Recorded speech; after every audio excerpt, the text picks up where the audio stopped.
કહેવાય. શું કહેવાય? બરાબર. તો ચલો જો હું તમને દેખાડીશ. આ પેલું ચિત્ર કેનું છે? કોકરોચ એટલે વંદો.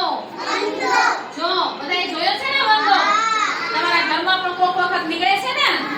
આને શું કહેવાય? વંદો.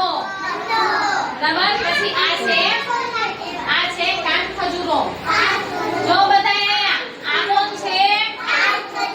જો આ બધાએ જોયો ને? સરસ. જો પછી આ છે કીડી.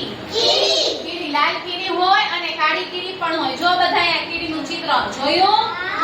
આને કહેવાય કીડી. પછી આ છે મકોડો. જો બધાએ અહીંયા આ શું છે? જોયું ને? આને કહેવાય મકોડો. શું કહેવાય? પછી આ છે